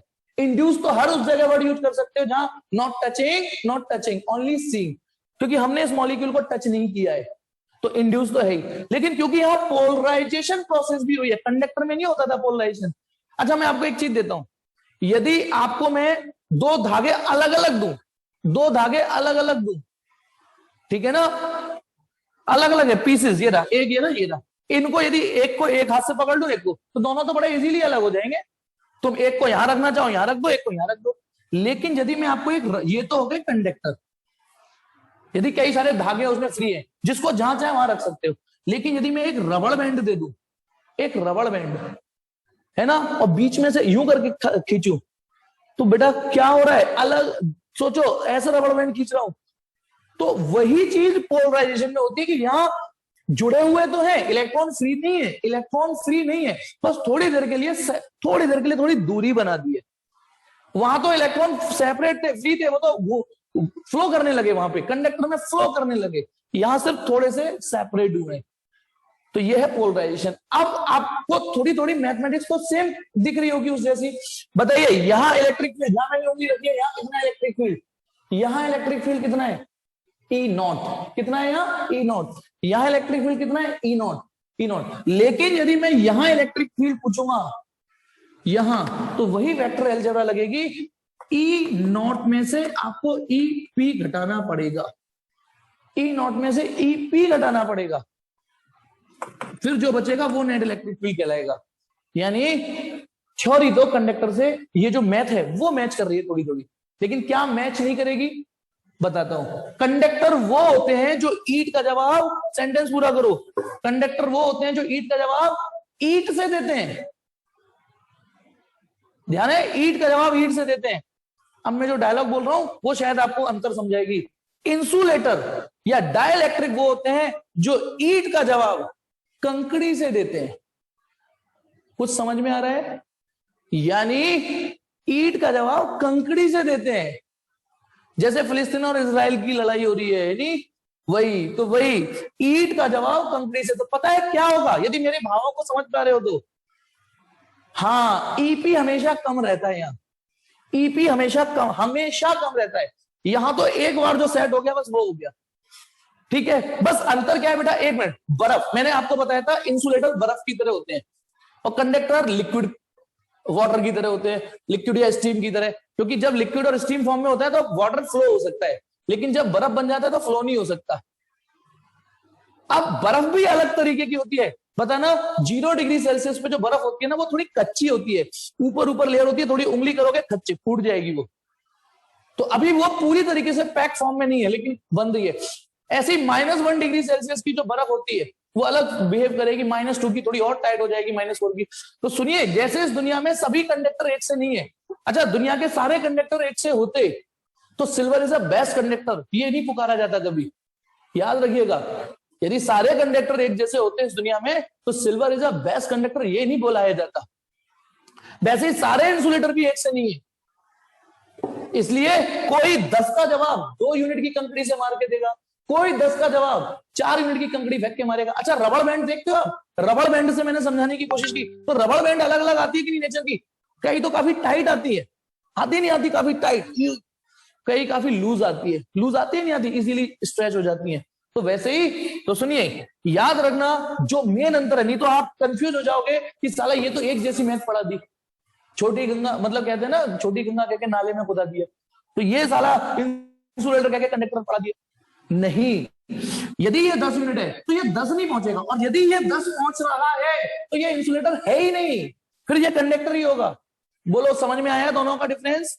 दोनों में डिफरेंस समझ में आया? ये 10 का जवाब 10 से नहीं दे पाएगा, ये चीज 10 नहीं हो पाती, ये 10 होगी तो ये 9 हो जाएगी, साला 9.5 भी होगी तो भी इंसुलेटर ही बोलेंगे, 9.5 भी होगी तो, ठीक है। ये है, तो कंडक्टर वो होते हैं जो ईंट का जवाब ईंट से देते हैं, इंसुलेटर या डाइलेक्ट्रिक वो होते हैं जो ईंट का जवाब कंकड़ी से देते हैं। तो चलिए, ये कहलाता है पोलराइजेशन। और अब देखिए, अब एक और चीज, डाइलेक्ट्रिक की जो असली डेफिनेशन है वो अब आ रही है। भले ही आपने डाइलेक्ट्रिक कांस्टेंट पहले पढ़ा हुआ है, लेकिन असली डेफिनेशन जो है वो आ जा रही है। वो ये बताइए, ये ई नॉट क्या है? ये ई नॉट क्या चीज है? जो इलेक्ट्रिक फील्ड हमने अप्लाई किया है, जो इलेक्ट्रिक फील्ड हमने अप्लाई किया है, यदि मैं इसको इससे डिवाइड कर दूं, किससे डिवाइड कर दूं? इससे। ये ई क्या चीज है? ई है जो, ई क्या चीज है? जो डाइलेक्ट्रिक के अंदर नेट इलेक्ट्रिक फील्ड बचा है।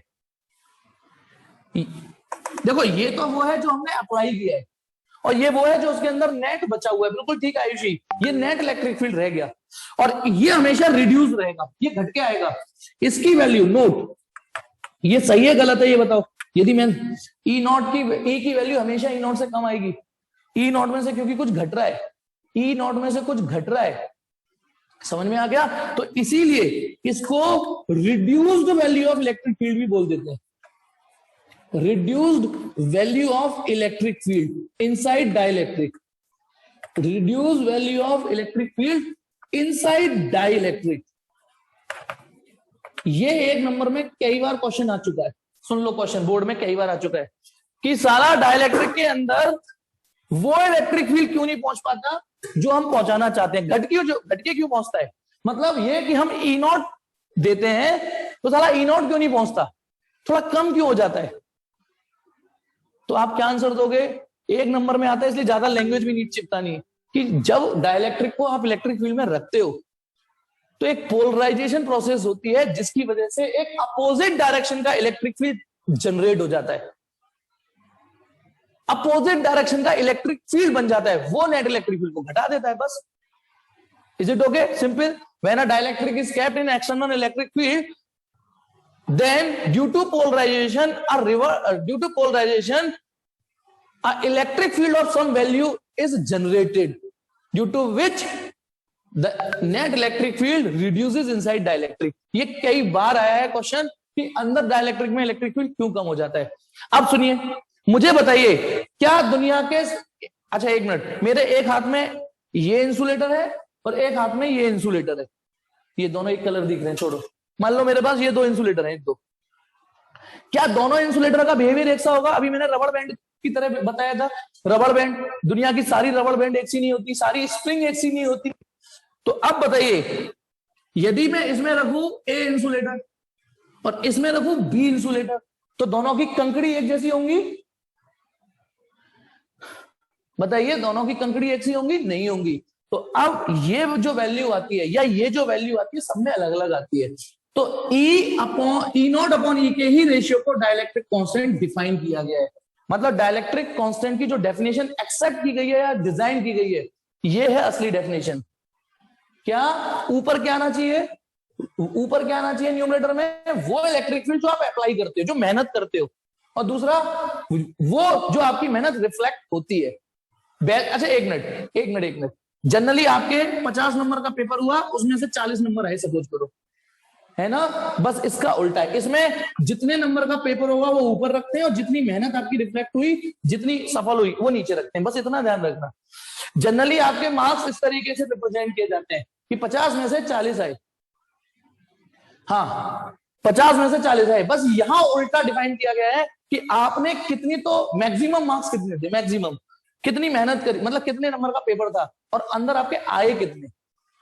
तो ऊपर ध्यान रखना, ई नॉट आना चाहिए, ई नॉट। और इसीलिए आपको एक बात और बताता हूं कि साला ई को और एप्सिलॉन को अलग अलग बनाना सीखो, क्योंकि आप कंफ्यूज हो जाओगे। यदि आप मेरे पुराने लेक्चर पे जाओगे तो डाइलेक्ट्रिक कांस्टेंट की डेफिनेशन एप्सिलॉन के टर्म में ये थी, यहां लिख देता हूं, डोंट बी कंफ्यूज विद, अपने नोट्स में लिख लो, डोंट बी कंफ्यूज्ड, ये बड़ा कंफ्यूजन है, डोंट बी कंफ्यूज्ड विद वो ऊपर एप्सिलॉन नॉट के, ये इसलिए मैं कहता हूं एप्सिलॉन को अलग बनाना सीखो। हाँ, इसलिए मैं कहता हूं एप्सिलॉन को अलग बनाना सीखो और ई को अलग बनाना सीखो। सच्चाई ये है, ये पहले दिन डेफिनेशन नहीं पढ़ाई जा सकती, पर असली डेफिनेशन ये है। हाँ बेटा वेदर पे सही पहुंच गया तू, ठीक है। तो बोलो इलेक्ट्रिक फील्ड की डेफिनेशन, सॉरी डाइलेक्ट्रिक कांस्टेंट की डेफिनेशन समझ में आ गई कि हम कितनी इलेक्ट्रिक फील्ड की कोशिश करते हैं और कितना पहुंचा पाते हैं। ये क्या चीज है, रिड्यूस्ड वैल्यू ऑफ, ये है अप्लाइड एक्सटर्नल इलेक्ट्रिक फील्ड जो आपने अप्लाई किया, और ये क्या चीज है, ये वाली जो अंदर पहुंच पा रहा है, इससे टक्कर लेने के बाद जो बचा कुचा है, ठीक है। अब यहां दो स्पेशल केस, अच्छा बताओ, जैसे मैंने ये बताइए रेजिस्टेंस पढ़ा रहा हूं, अब नाम से क्या आ रहा है कि साला रेजिस्टेंस पढ़ रहे हैं, है ना, नाम से, तो ये तो इंसुलेटर के लिए ही होगा। लेकिन सच्चाई और ईमानदारी बताओ, फिजिक्स में क्या रेजिस्टेंस कंडक्टर के लिए नहीं पढ़ सकते। सोचो, रेजिस्टेंस पढ़ाया तो इंसुलेटर के लिए जाता है, लेकिन यदि मैं कहूं बताइए for super conductor, for ideal conductor resistance की वैल्यू कितनी होगी, फॉर आइडियल कंडक्टर बताइए, आइडियल कंडक्टर रेजिस्टेंस की वैल्यू क्या होगी, 0। तो टॉपिक आपने बनाया है इंसुलेटर के लिए, टॉपिक आपने, अब जैसे बताओ आपने इलास्टिसिटी बनाई, तो क्या प्लास्टिक बॉडी के लिए नहीं पढ़ सकते, बताइए इलास्टिसिटी परफेक्टली प्लास्टिक बॉडी के लिए कितनी होगी, इलास्टिसिटी परफेक्टली प्लास्टिक बॉडी के लिए 0 होगी। है ना, thermal conductivity, no doubt conduction के लिए पढ़ा, ये बताओ इंसुलेटर के लिए क्या होगी, जीरो। तो वैसे ही ऐसा नहीं है कि डाइलेक्ट्रिक कांस्टेंट आपने इंसुलेटर या डाइलेक्ट्रिक के लिए बनाया है, हम पढ़ तो इसे कंडक्टर के लिए भी सकते हैं। तो बताइए इस फॉर्मूले को अपनी बुद्धि लगाइए, वैदव्य तो आंसर दे चुका है, वैदव्य तो दे चुका है। बताइए स्पेशल केस, स्पेशल केस, यदि ये फॉर्मूला मैं कंडक्टर को डेडिकेट करूं, ये फॉर्मूला मैं कंडक्टर को डेडिकेट करूं, तो बताइए ये वैल्यू क्या आएगी, यूजिंग फर्स्ट फॉर कंडक्टर, एक मिनट में आपकी तरफ देखूं तब टाइप करना, यूजिंग फर्स्ट फॉर कंडक्टर। बताइए जी हाँ, देवराज ठीक, सुमित गलत, अक्षर ठीक, अभय ठीक, जल्दी बोलो, हरेंद्र गड़बड़ हो गया, कोई नहीं, निकुंज वेरी गुड, टाइप करो जल्दी से, चेतन गड़बड़, प्रमोद गलत, हर्ष बिल्कुल ठीक, कार्तिकेय बिल्कुल ठीक, वेरी गुड, खुशी ठीक, टीना बिल्कुल ठीक, चलिए देव, चेतन अब ठीक है, अब ठीक है, चलिए वेदांश गड़बड़ हो गया, सुमित नहीं दोबारा दे, प्रिंस बिल्कुल ठीक, विष्णु ठीक। अब इधर देखिए भैया, ये फॉर्मूला जब मैं कंडक्टर के लिए लगाऊंगा तो फॉर्मूला होगा अप्लाइड इलेक्ट्रिक फील्ड अपॉन जो अंदर रह गया। तो बताइए कंडक्टर के अंदर जीरो इलेक्ट्रिक फील्ड रह गया था, वहां ये दोनों बराबर थे बेटा, याद करो। मैं दोबारा बता रहा हूं, कंडक्टर में 10 का जवाब 10 से मिला था, ईट का जवाब ईट से मिला था। ई नॉट को इससे डिवाइड करते हैं, ई नॉट को, तो कंडक्टर में अंदर जो इलेक्ट्रिक फील्ड रह गया था इक्विलिब्रियम आते ही, जो विद इन मिली सेकेंड आ गया था, तो अंदर इलेक्ट्रिक फील्ड जीरो रह गया था, तो ये इनफाइनाइट आएगा। यानी कंडक्टर का जो डाइलेक्ट्रिक नेचर कांस्टेंट होता है वो इनफाइनाइट होता है कंडक्टर का, ठीक है। दूसरा, इस दुनिया में यदि थोड़ा बहुत हम आइडियल माने तो वैक्यूम को मान सकते हैं आइडियल इंसुलेटर।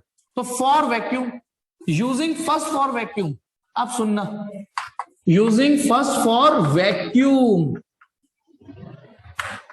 अब मैं ये फॉर्मूला वैक्यूम को दूं तो सुनना चुपचाप, वैक्यूम में तो किसी को पोलराइज कर ही नहीं सकते बेटा, बताना, वैक्यूम में तो किसी को पोलराइज आप कर ही नहीं सकते। देखो ये रहा वैक्यूम, ये रहा वैक्यूम, ये रहा, साला कुछ होगा ही नहीं वहां पोलराइज करने को, वहां कुछ होगा ही नहीं, आप किसको पोलराइज करोगे। वैक्यूम में एक सिंगल मॉलिक्यूल नहीं होगा, एक एयर का मॉलिक्यूल भी नहीं होगा। तो बताइए ये रहा वैक्यूम, दिख रहा है ना, तो बताओ यहां इलेक्ट्रिक फील्ड कितना है, E naught, E naught, E naught, E naught. Vacuum में ईपी जीरो होगा, तो हियर ईपी, बताइए ईपी कितना होगा, जीरो। ईपी माने, ईपी माने electric field due to polarization, polarization आपने किसी का किया ही नहीं है। तो इसीलिए जब डाइलेक्ट्रिक कांस्टेंट निकालोगे E naught upon E, E naught, बताइए ई की वैल्यू कैसे निकलती थी, ई नॉट माइनस ईपी से, भाई ई की वैल्यू खुद ऐसे निकलती है, ईपी जीरो है तो ई नॉट माइनस जीरो, क्योंकि वहां पोलराइजेशन नहीं कर पाते तो 1 आएगा। यानी आज आपको ये अपने सेंसेस और आईक्यू यूज करने हैं कि भैया डाइलेक्ट्रिक कांस्टेंट की वैल्यू 1 भी है, इनफाइनाइट भी है। 1 पर वैक्यूम के लिए, एयर के लिए भी नहीं है एक तरीके से देखा जाए तो, और ये कंडक्टर के लिए, बाकी वैल्यूज 1 और इन्फिनिटी के बीच में फ्लक्चुएट कर सकती हैं। पानी की 81, हाँ बिल्कुल कन्हैया बिल्कुल ठीक। Do you Palle this topic, जल्दी बोलो, do you Palle this topic. Okay, तो ये तो हो गया हमारा इलेक्ट्रोस्टैटिक ऑफ इंसुलेटर। अभी एक चीज और बचती है, एक चीज और बच रही है, वो खत्म करा के छोड़ दूंगा मैं, और हो जाएगी बेटा, हो जाएगी बेटा, ठीक है, 10-12 मिनट में हो जाएगी। तो आप देखिए अब आप, यानी जो 5वें नोट्स हैं सीरीज के, आपके नोट सीरीज, जैसे वेब सीरीज मैंने 7 सीरीज, क्या है ना, 7 एपिसोड है इसमें, 5वां एपिसोड खत्म, इति अध्याय समाप्तम, 5वां अध्याय समाप्त हो जाएगा नोट्स के अकॉर्डिंग। डाई इलेक्ट्रिक आसान है, आसान है, टॉपिक है डाई इलेक्ट्रिक ब्रेकडाउन। यानी अभी जो टॉपिक चल रहा है वो वही चल रहा है, इलेक्ट्रोस्टैटिक ऑफ इंसुलेटर की सब हेडिंग है, इलेक्ट्रोस्टैटिक ऑफ इंसुलेटर जो हेडिंग है ना उसकी सब हेडिंग है डाई इलेक्ट्रिक ब्रेकडाउन। अब देखिए बहुत सिंपल है बेटा, यदि आप रबड़ को खींचोगे तो पोलराइजेशन हो गया, कुछ रबड़ का पार्ट इधर आ गया, कुछ इधर, और खींचोगे तो और पोलराइजेशन होगा या नहीं होगा? यदि रबड़ में हल्की सी ताकत लगाओगे तो हल्का सा खींचेगा, ज्यादा सी ताकत लगाओगे तो ज्यादा खींचेगा। लेकिन एक सच ये भी है, यदि जरूरत से ज्यादा ताकत लगा दी, खच, रबड़ के दो हिस्से हो जाएंगे। तो चलिए, ब्रेक डाउन, टूट जाना, ब्रेकअप, ब्रेकअप होता है ना, दिल पे पत्थर रख के मैंने मेकअप कर लिया, वही है ब्रेकअप जैसे ही, ठीक है, छन से जो टूटे सपना। देखिए, चलिए अब इधर देखिए, ये रहा हमारे पास कौन, non polar molecule, non polar molecule. अब इसको धीमे धीमे ऑपरेशन थिएटर पे ले जा रहा हूं, देखना। सबसे पहले इधर गौर से देखिएगा, मैंने यहां दो पॉजिटिव और दो नेगेटिव दिखाए, ये दिखाने के लिए कि अभी इलेक्ट्रिक फील्ड का स्तर कैसा होगा। फिर उसी में मैंने थोड़े से प्लस इधर देखिए, बताइए इससे क्या हो गया, इसी में ही इससे क्या हो गया, गौर से देखो, जब आप इस पर और चार्जिंग और इसमें कर दोगे तो ये जो एक्सटर्नल इलेक्ट्रिक फील्ड है ये तो और बढ़ जाएगा ना, आपने इलेक्ट्रिक फील्ड और बढ़ा दिया। और सपोज करो इधर ठूस ठूस के ठूस ठूस के ठूस ठूस के ठूस ठूस के ये E3 इलेक्ट्रिक फील्ड है, ये E3 इलेक्ट्रिक फील्ड E2 से भी ज्यादा है और बहुत बहुत ज्यादा है। अब जब आप इसको यहां रखोगे, मैंने ये फिजिक्स पढ़ाई है, तो यहां हल्का सा पोलराइजेशन हो जाएगा, यहां प्लस यहां माइनस, जब आप इसको यहां रखोगे तो। फिर इसको उठा के यदि यहां रखोगे तो सेपरेट ऐसे हो जाएगा, यानी पोलराइजेशन और हो जाएगा, उनके बीच का गैप और बढ़ जाएगा। समझ में आ गया होगा भैया, जब ये इलेक्ट्रिक फील्ड बढ़ाओगे तो और खिंचेगा। ये तक तो ठीक था, थोड़ा और बढ़ा लोगे और खिंच जाएगा, थोड़ा और। इसको ऐसे बना देता हूं, डॉट डॉट डॉट डॉट, यानी अब यदि आपने इसको यहां रख दिया, अब आपने इसको यहां रख दिया तो अब इसकी फट जाएगी, अलग इलेक्ट्रॉन भड़ाक से बाहर निकल जाए, इलेक्ट्रॉन ही बाहर निकाल दिया आपने। सोचो, जो साले जो इलेक्ट्रॉन अंदर टाइटली बाउंड थे इंसुलेटर में, इतना जबरदस्त इलेक्ट्रिक फील्ड लगा दिया, इतना कि साला आपने इलेक्ट्रॉन ही बाहर निकाल दिए। अब सुनना, इसको बोलते हैं डाइलेक्ट्रिक। यदि आप इतना हैवी इलेक्ट्रिक फील्ड रख दो, इतना सारा हैवी इलेक्ट्रिक फील्ड, रबड़ खींच रहे तुमने ताकत ही ज्यादा लगा दी, तो रबड़ तो टूटेगी ना। तो ये डाइलेक्ट्रिक है, ये डाइलेक्ट्रिक है, ठीक है ना। ये आप उस पर इलेक्ट्रिक फील्ड लगाए जा रहे हो, तो एक स्टेज ऐसी भी आ जाती है, लेकिन बहुत तगड़ा इलेक्ट्रिक फील्ड देना होता है बेटा। तो सिंपल सा फिनोमिना था। डाइलेक्ट्रिक ब्रेकडाउन की डेफिनेशन आप खुद भी सजा सकते हो, वो ये कि यदि डाइलेक्ट्रिक को एक ऐसे हैवी इलेक्ट्रिक फील्ड में रख दें जो इतना हैवी हो कि इलेक्ट्रॉन को परमानेंटली खींच दे, बाहर ही कर दे, इलेक्ट्रॉन को खींच के ही बाहर कर दे। देखो, एक मिनट सुनना प्लीज, ये था नियोन, न्यूक्लियस, ये दो इलेक्ट्रॉन, 1 2 3 4 5 6 7 8, थोड़ा सा और इसको मैंने यहां रख दिया है इलेक्ट्रिक फील्ड में। अब आप सुनना बेटा, आप इस फिगर को ऐसे समझो, इन फिगर को ऐसे समझो कि एक डाइलेक्ट्रिक मैंने यहां रख दिया, पता है ये सारे के सारे इलेक्ट्रॉन फोर्स महसूस करेंगे, ये सारे के सारे इलेक्ट्रॉन फोर्स महसूस करेंगे, लेकिन क्योंकि टाइटली बाउंड है तो बाहर नहीं निकलेंगे, टाइटली बाउंड है तो बाहर। लेकिन यदि आप इस इलेक्ट्रिक फील्ड को बढ़ाते चलोगे तो एक स्टेज ऐसी आएगी कि साला इलेक्ट्रॉन ही बाहर निकल जाएंगे। लो, मैं और थोड़ा सा आइडियली पढ़ाता हूं, थोड़ा और कोशिश करता हूं। ये कौन है बेटा, ऐसे देखना, ये कौन है, नियोन।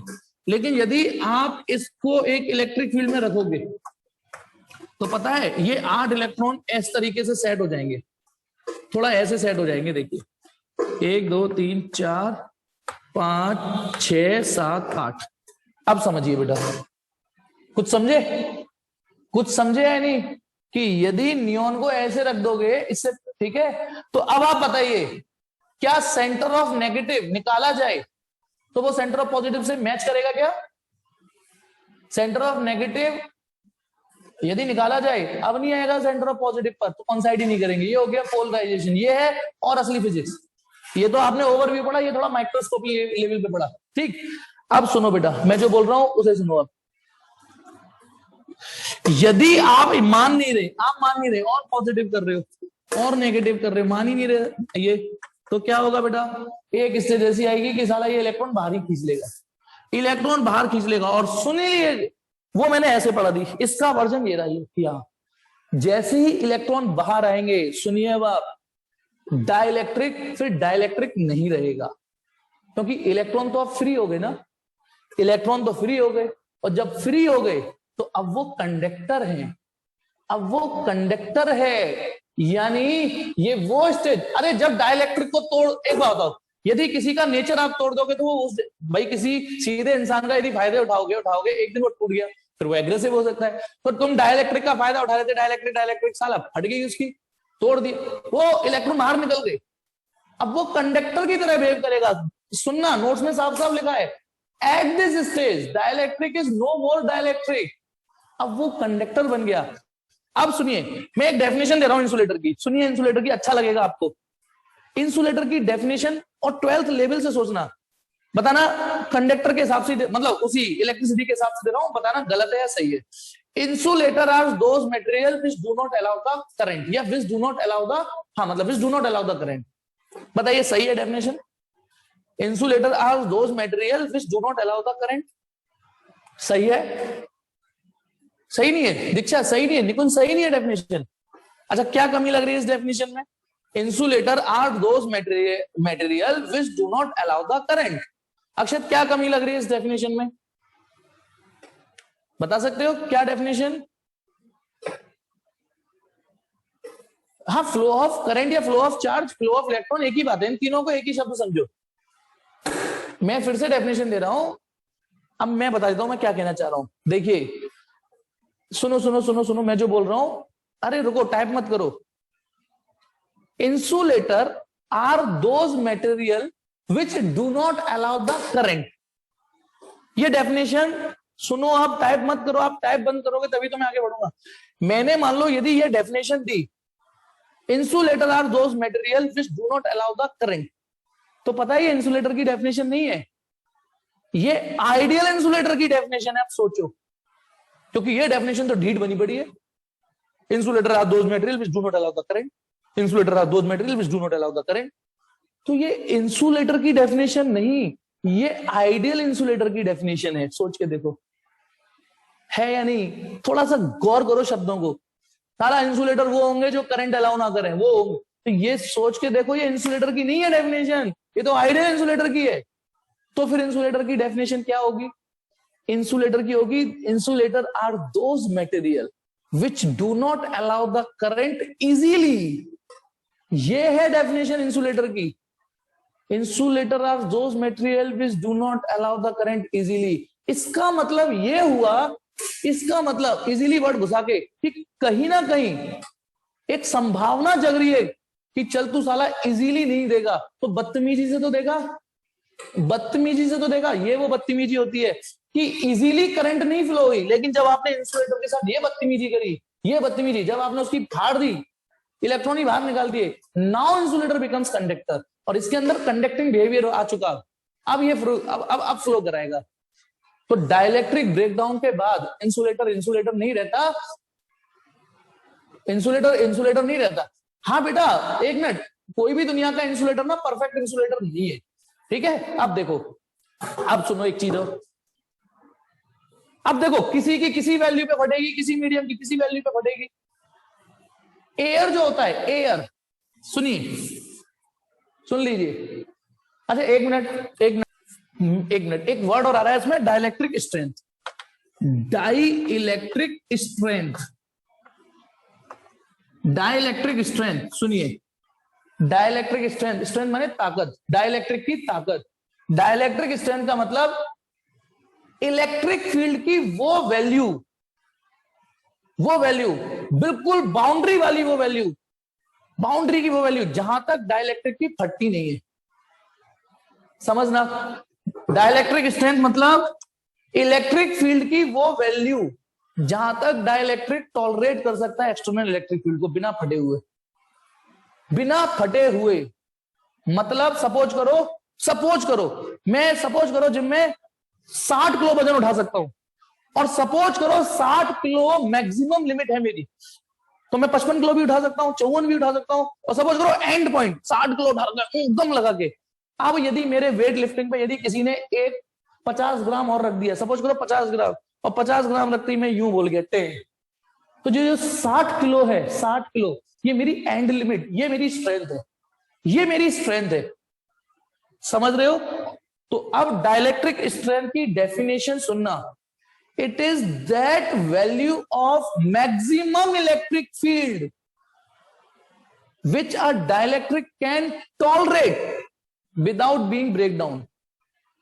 इलेक्ट्रिक फील्ड की वो मैक्सिमम वैल्यू क्यों बोला मैंने? It is that maximum value, क्योंकि एक बात हो, यदि मैं 60 किलो उठा सकता हूं और वो मेरी मैक्सिमम लिमिट है, तो उठाने को तो फिर मैं 55 भी उठा सकता हूं, 54 भी उठा सकता हूं। तो 54 मेरी स्ट्रेंथ नहीं है, 55 मेरी स्ट्रेंथ नहीं है, मेरी स्ट्रेंथ 60 किलो है, क्योंकि 60 किलो के बाद जब 50 ग्राम रखा तो मैं टय बोल गया। तो मेरी डेफिनेशन सुनना डाइलेक्ट्रिक स्ट्रेंथ की, जो हर डाइलेक्ट्रिक की अलग अलग है। डाइलेक्ट्रिक स्ट्रेंथ की डेफिनेशन प्लीज सुनिएगा, it is that maximum value of electric field which are dielectric can tolerate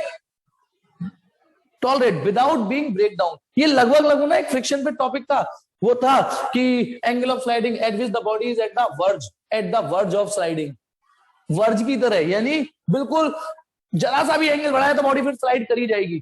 तो बिल्कुल, तो it is that maximum value of electric field which a dielectric can tolerate without break down, जो कि air के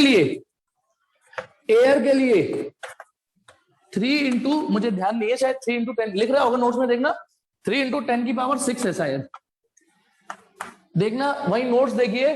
dielectric strength for air, देखना ये लिख रही होगी डाइलेक्ट्रिक स्ट्रेंथ फॉर एयर, है ना, यही लिख रही होगी। हाँ, मतलब क्या है इसका मतलब ये है कि एयर इतना इलेक्ट्रिक फील्ड को झेल लेगा, और यदि आपने एयर में 3.1 इंटू 10 की पावर 6 लगा दिया तो एयर में चीड़ फाड़ तहलका मच जाएगा और एयर कंडक्टर बन जाएगी। यदि आपने इसके बजाय 3.1 लगा दिया तो एयर की फट जाएगी। ये एयर की लास्ट लिमिट है इलेक्ट्रिक फील्ड को झेलने की, समझना, इलेक्ट्रिक फील्ड को झेलने की लास्ट लिमिट है। एयर में भी ऑक्सीजन मॉलिक्यूल, नाइट्रोजन मॉलिक्यूल ये होते हैं बेटा, यदि एयर में इलेक्ट्रिक फील्ड लगाओगे तो इसके मॉलिक्यूल पोलराइज करेंगे एयर के, और फिर उनकी फटेगी। तो इस वैल्यू पर एयर पूरी तरीके से ये लास्ट झेल लेती है। और एक बुद्धि और लगाइए, क्या लगता है, अपनी आईक्यू लगाइए, for vacuum electric field dielectric strength कितनी होती होगी? बताइए, वैक्यूम के लिए डाइलेक्ट्रिक स्ट्रेंथ कितनी होती होगी? हाँ जी निकुंज, बिल्कुल ठीक। वैक्यूम के लिए ये इनफाइनाइट होती है, क्योंकि वैक्यूम में आप किसी को फाड़ नहीं सकते, कुछ है ही नहीं वहां फटने के लिए। लगाते रहो इलेक्ट्रिक फील्ड, लगाते रहो, वहां कोई पोलराइज होगा नहीं, कुछ है ही नहीं। केवल इलेक्ट्रोस्टैटिक में, सिर्फ इलेक्ट्रोस्टैटिक में यही एक ऐसी जगह है जहां एयर और वैक्यूम ने अलग अलग वैल्यू शो की है, वरना सब जगह हम air comma vacuum comma free space लिखते आए हैं। याद करो, केवल यही एक टेक्निकल जगह है जहां एयर ने अलग वैल्यू शो की है और वैक्यूम ने अलग वैल्यू शो की है, वरना हम दोनों को एक ही में लेते हुए आए हैं। ये थी बेटा डाइलेक्ट्रिक स्ट्रेंथ। अब मुझे बताइए, आज की वजह से आज को किसी को डाउट क्लास हो, क्योंकि आज का तो मेरा हो गया, मैंने तो पढ़ा दिया बेटा, आज का डाउट क्लास हो